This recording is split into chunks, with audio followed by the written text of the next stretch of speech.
मित्रांनो, आता नयनताराला समजलं चक्क आता कमळी आणि ऋषीच्या प्रेमाचं खरं सत्य. तर दुसरीकडे मात्र आता ऋषी कमळीच्या गावाला गेलाय हे सत्य कळताच आता नयनतारा पोचणार थेट आता कमळीच्या घरी. तर नयनतारा आणि गौरीमध्ये होणार जोरदार भांडण. तर कमळी आणि ऋषी यांच्या प्रेमाला होणार सुरुवात. तर कमळी देणार ऋषीला चक्क आपल्या प्रेमाची कबुली. तर नक्की काय घडतं चला संपूर्ण अपडेट जाणून घेऊया. त्याच्यामुळे हा व्हिडिओ शेवटपर्यंत बघा आणि व्हिडिओ व्हिडिओला लाईक करायला विसरू नका आणि चॅनलला सबस्क्राईब करून सोबतचं बेल नोटिफिकेशन पण ऑन करायला विसरू नका. तर मित्रांनो, आता नयनताराला जे सत्य समजतं ते ऐकल्याच्या नंतर नयनताराच्या पायाखालची जमीन सरकते. म्हणजेच तुम्हाला माहितीच आहे की कामिनी आधीपासूनच वाट पाहत होती की असं काहीतरी माझ्या हाती लागेल आणि जेणेकरून नयनताराला धक्का बसेल. कारण नयनतारा आता कामिनीची ज्या प्रकारे विचारपूस करत असते त्यामधून कामिनी खोटं बोलत होती आत्तापर्यंत, हे सगळं सत्य आता अन्नपूर्णा आजींसमोर येणारच असतं. पण तुम्हाला माहितीच आहे की ती महानालायक अनिका जेव्हापासून कमळीच्या गावाला पोहोचली तेव्हापासून तिने ऋषीला पाहिले तेव्हापासून तिला एकच गोष्ट वाटली, काही जरी झालं तरी ऋषीला घेऊन ती इथून जाणारच. त्याच्यामुळे ती सगळं काही कामिनीला कॉल करून सांगत असते. त्याच्यानंतर कामिनी काय ह्या सगळ्या गोष्टी आता नयनताराला जाऊन सांगते आणि नयनतारा काय हे ऐकल्याच्या नंतर ती म्हणते की असं होऊ शकत नाही, माझा ऋषी असा वागूच शकत नाही. आणि त्याच्यानंतर मात्र आता ही अनिका ऋषीचा व्हिडिओ काढून चक्क आता डायरेक्ट अनिका नयनताराला पाठवते. आणि नयनताराला पाठवल्याच्या नंतर काय होणार आहे मित्रांनो, सगळ्यात जबरदस्त भडका.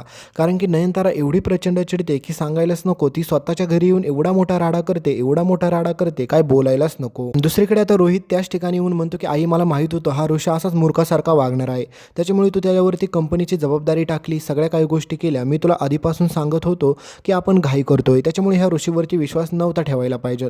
तर दुसरीकडे आता राधिका म्हणते की खूप झालं, आता मला आईला सत्य सांगितलंच पाहिजे. त्याच्यामुळे नयनताराला राधिका सत्य सांगायला जाते आणि म्हणते की ऋषीने सगळं काही यांना सत्य सांगून गेलता, म्हणजे ऋषीने रोहितला सगळं सत्य सांगितलं होतं पण त्यांनी तुम्हाला काहीच सांगितलं नाही. आणि हे सगळं कळाल्याच्या नंतर नयनताराला अजूनच जास्त राग येतो आणि नयनतारा पोचते थेट आता कमळीच्या गावाला. दुसरीकडे आता कमळी आणि ऋषी हे दोघेजण मिळून देखील आता तिथून मुंबईला येण्यासाठी भांडण करत असतात. दुसरीकडे ऋषी कमळीला हे सांगत असतो की तू जोपर्यंत मुंबईला जात नाही तोपर्यंत मी इथेच राहणार आहे. आणि अनिका हे सगळा प्रकार बघून अनिकाला एवढंच वाटत असतं की ऋषीने ह्या गावछापचा नाच सोडावा आणि माझ्यासोबत मुंबईला रिटर्न यावं, कारण की ह्या गावछापमध्ये असं काय आहे जे माझ्याकडे नाही आहे. तर ऋषीला अनिकाचा जास्त राग येत असतो. ऋषी अनिकाला म्हणत असतो की तू तुझं जा ना, मला नाही यायचं. पण पुढे ऋषीने विचारच केला नसेल की हा अनिकाचा मूर्खपणा आता किती नडणार आहे. आणि मित्रांनो, पुढे फायनली आता ऋषी कमळीला त्याच्या मनामध्ये काय चालू आहे तिच्याबाबत ह्या सगळ्या गोष्टी सांगतो आणि म्हणतो की कमळी आता तू मुंबईला यावं लागेल, तुला ते स्वप्न पूर्ण करावे लागेल, कारण की ते स्वप्न फक्त आता तुझ्या एकटीचं नाही तर ते तुझ्या आबांचं, तुझं आणि ते माझं पण आहे. कारण की मी इथे फक्त तुझ्यासाठी आलो नाही की तुझ्या स्वप्नांसाठी, मी तुझ्यासाठी आलेलो आहे. त्याच्यामुळे आता तू माझ्यासोबत यायलाच हवं आणि माझं तुझ्यावर प्रेम आहे हे तुला मी आधी पण सांगितलं आहे. आणि हे सगळं ऐकल्याच्या नंतर अनिकाला तर धक्का बसतो. साईडला अनिका रेकॉर्डिंग करत असते यांची. आणि हा सगळा प्रकार पाहून कमळीला जास्त मोठा धक्का बसतो आणि कमळीला कळतच नाही की आता नेमकं काय करावं. कारण की ऋषी सरांसोबत कमळीचं आधी लग्न ठरलं होतं हे तुम्ही पाहिलंच असेल, पण त्यावेळेस मात्र आता खूप साऱ्या अशा गोष्टी घडल्या त्याच्यामुळे त्यांचं लग्न पार पडू शकलेलं नसतं. पण ऋषीने आधीच कमळीला सांगितलेलं असतं की मला फरक नाही पडत, तू महाजनांची नात असो अगर नसो पण तरी पण मला तुझ्यासोबत लग्न करायचं आहे. आणि हा सगळा प्रकार ऐकल्याच्या नंतर तुम्हाला माहितीच आहे की होणार काय, एकच गोष्ट ती म्हणजे आपल्या ऋषीला आणि कमळीला आता त्यांच्या प्रेमाची सुरुवात करायचीच असते तर ही अनिका सगळीकडे आग लावून टाकते, म्हणजे सगळ्यांना सांगून टाकते. आणि त्यावेळेस मात्र आता नयनतारा प्रचंड चिडणार आहे, नयनतारा तिकडे येणार आणि सगळ्यात मोठा भडका फुटणार आहे. म्हणजेच मित्रांनो, ऋषी आणि कमळीला एकत्र पाहून नयनताराला एवढा मोठा धक्का बसणार आहे की नयनताराने स्वप्नात पण विचार केला नसेल.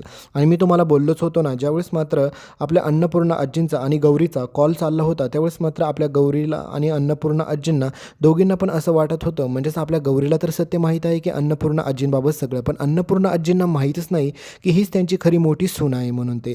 आणि त्यावेळेस मात्र आता राजनला पण कळतं की गावाकडे कमळीसोबत प्रॉब्लेम झाला आहे, तर राजन पण ठरवतं की आता मी तिच्याकडे गेलं पाहिजे. कमळी इकडे मुंबईला येत नाही म्हटल्यावरती आणि राजन म्हणतो की माझं गावाकडे थोडंसं काम पण आहे आपल्या प्रोजेक्टचं, तर ते पण मी बघून येतो. आणि अनिका पण तिकडेच गेलेली असते. आणि हा सगळा प्रकार आता मित्रांनो सगळ्यात अगोदर राजनसमोर पण येणार आहे, दुसरीकडे मात्र नयनतारासमोर आणि एकीकडे आता अन्नपूर्णा आजींसमोर. म्हणजे सगळ्यात अगोदर तर तुम्हाला माहितीच आहे की गौरीने आत्तापर्यंत कमळीपासून खूप सारी सत्य लपवून ठेवलेली असतात, म्हणजे सगळ्यात महत्त्वाचा भूतकाळ. आणि सगळ्यात महत्त्वाची गोष्ट ही असते की आता कमळीची आई म्हणजेच गौरी नयनतारा यायच्या अगोदरच मात्र ऋषीला समजावून सांगत असते की ऋषी सर तुम्ही जावा इथून, कारण की खूप मोठा प्रॉब्लेम होऊ शकतो, कारण की तुमची आई जर इथपर्यंत आली तर. कारण की त्यांना जर समजलं की तुम्ही इथे कमळीसाठी आलाय तर खूप मोठा प्रॉब्लेम होईल. तुम्हाला आधीच माहिती आहे ना की त्यांना कमळी अजिबात पण आवडत नाही आहे. आणि ह्या सगळ्या गोष्टी ऐकल्याच्यानंतर ऋषी म्हणतो की तुम्ही काळजी करू नका काकू, मी काही जरी झालं तरी मी कमळीला इथून घेऊनच जाणार आहे, त्याच्यामुळे तुम्ही त्याचं टेन्शनच घेऊ नका. आणि आई जरी आली आणि काय बोलली तर ते माझं मी बघून घेईल, कारण की मला इथून कमळीला मुंबईला घेऊन गेल्याशिवाय केल्याशिवाय मी शांत बसणार नाही. आणि कमळीच्या डोक्यात एकच राग असतो की तिच्या आईने आणि ऋषीने म्हणजेच दोघांनी पण तिला फसवलेलं आहे. त्याच्यामुळे कमळी म्हणत असते की ऋषी सर, माझं तुमच्यावरती काहीच प्रेम नाही आहे, काही नाही, त्याच्यामुळे तुम्ही इथून चालते व्हा. तर त्यावेळेस मात्र ऋषी म्हणतो की मला सगळं माहीत आहे कमळे, तुझं पण माझ्यावरती तेवढंच प्रेम आहे जेवढं माझं तुझ्यावरती आहे. त्याच्यामुळे तुला माझ्यासोबत यावंच लागेल आणि तू जर माझ्यासोबत मुंबईला नाही आली तर मी कायमचा तुझ्यासोबत इथेच गावाला राहील. आणि हे सगळं पाहून अनिका असं बोलत असते की ह्या गावछापमध्ये असं काय आहे जे माझ्याकडे नाही आहे. त्याच्यामुळे ऋषी ह्या गावछापच्या नादी लागलेला आहे. आणि कमळीचा आणि ऋषीचं एकत्रपणाचं प्रेम पाहून मात्र आता नयनताराला एवढा राग येत असतो की सांगायलाच नको. फायनली नयनतारा कमळीच्या गावाला पोहोचती. तर दुसरीकडे मात्र सगळ्यात महत्त्वाची गोष्ट म्हणजे कामिनीला एक गोष्ट अजून हवी असते, ती म्हणजे कमळीच्या आईचा फोटो किंवा व्हिडिओ. तर हे सगळं अनिकाला करायला सांगते. आणि ज्यावेळेस मात्र अनिका कमळीच्या आईचा व्हिडिओ काढते आणि तो व्हिडिओ ज्यावेळेस मात्र कामिनीपर्यंत पोहोचतो तर कामिनीच्या पायाखालची जमीन सरकते. म्हणजेच कामिनीला हे समजतं की ही तर खरी गौरी आहे आणि ही कमळीची आई आहे. म्हणजे हे सगळं सत्य मित्रांनो एक सोबतच उघडकीस येणार आहे.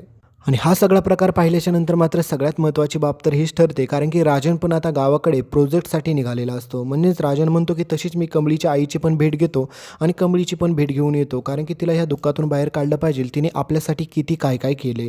तर आता ह्या एकीकडे हे कामिनीला समजल्यानंतर कामिनीच्या पायाखालची पूर्ण जमीन सरकलेली असते. कामिनी म्हणते की ती तर गौरी गौरी म्हणजे ती कमळीची आई, म्हणजेच आता सगळा मोठा राडा होणार. म्हणून कामिनी आधीच घाबरलेली असते, कारण की कामिनी म्हणते की ही जर खबर राजनला आणि त्या म्हातारीला कळाली तर खूप मोठा प्रॉब्लेम होऊ शकतो. त्याच्यामुळे लवकरात लवकर मला तिकडं आलं पाहिजे आणि त्या गौरीचा खेळ संपवला पाहिजे. त्यासाठी मात्र अनिकाला सांगत असते कामिनी की काही जरी झालं तरी तू तिकडेच थांब आणि तिच्यावरती बारीक लक्ष ठेव, मी येतेच. तर दुसरीकडे नयनतारा तिथे पोहोचलेली असते. नयनतारा ऋषीला तिथून घेऊन चाललेली असते, पण ऋषी सगळ्यांसमोर सांगतो की माझं कमळीवरती प्रेम आहे आणि मी तिच्यासोबत लग्नच करणार आहे आणि तिला मी इथून गेल्याशिवाय मी कुठेच जाणार नाही. तर नयनतारा म्हणते की ऋषी, ही तुझी पूर्णपणे चूक आहे, हा हट्ट सोड आणि तू आता गपचूप माझ्यासोबत चल. तर ऋषी म्हणतो की नाही आई, मी नाही येऊ शकत. आणि ऋषी तिच्यासोबत तिकडे जाण्यास नकार देतो. आणि सगळ्यात महत्त्वाची गोष्ट म्हणजे साधना मावशीच कमळीची आई आहे हे समजल्याच्या नंतर तर नयनताराच्या पायाखालची जमीनच सरकते. नयनतारा म्हणते की हे तुम्ही कमळीची आई, आणि म्हणजे आता तिला विश्वासच बसत नसतं की हे कसं शक्य आहे. आई तर एवढी चांगली, मग मुलगी एवढी आगाऊ का, असा नयनताराचा विचार असतो. आणि ती ऋषीसाठी म्हणजेच नयनतारा ही चक्क आपल्या कमळीच्या आईसमोर हात जोडते आणि म्हणते की माझ्या मुलाला तुमच्या मुलीपासून लांब ठेवा आणि प्लीज त्याला मुंबईला परत लावा, काही पण करा, माझ्यासाठी एवढं करा. आणि दुसरीकडे आपली साधना मावशी म्हणजेच गौरी ऋषीला समजावून सांगत असते आणि म्हणत असते की तुम्ही प्लीज मुंबईला परत जावा, तुमची आई तुम्हाला घ्यायला आलेली आहे. तर आता कमळी देखील मुंबईला जायला तयार नसते, त्याच्यामुळे ऋषी देखील जात नाही. तर फायनली आता कमळी पुढे मुंबईला जायला तयार होते. पण मित्रांनो, आता कामिनीला तर हे सत्य समजलेलं असतं ना की कमळीच खरोखर मात्र गौरीची मुलगी आहे. त्याच्यामुळे म्हणते की आता पुढे प्रॉब्लेम होईल, त्याच्या अगोदरच मला यांना संपवलं पाहिजे. आणि मित्रांनो, तुम्हाला माहितीच आहे की याच्या अगोदर पण आपल्या कमळीवरती खूप सारी संकटं आलेली आहेत, पण कमळीला प्रत्येक संकटातून बाहेर काढलेलं आहे फक्त आणि फक्त आपल्या ऋषीने. त्याच्यामुळे मात्र हे देखील संकट आपला ऋषी असंच पार करेल आणि कमळीला याच्यातून पण वाचवेल. पण मित्रांनो, आता सगळ्यात भयंकर गोष्ट अशी ठरेल की राजन तिकडे गावाला पोहोचल्याच्या नंतर राजनची आणि गौरीची भेट झाल्यावर खूप सारं सत्य बाहेर येईल. दुसरीकडे कामिनी तिला मारण्यासाठी चाललेली असते, तर नयनतारा तिच्या मुलाला आणण्यासाठी चाललेली असते. तर नेमकं काय घडतं, काय होतं, ह्या सगळ्या गोष्टी आपण पुढे जाणून घेऊयाच.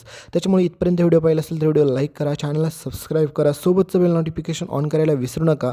आणि हा व्हिडिओ परत एकदा बघा, म्हणजेच तुमचे सगळे काही डाऊट क्लिअर होतील. धन्यवाद.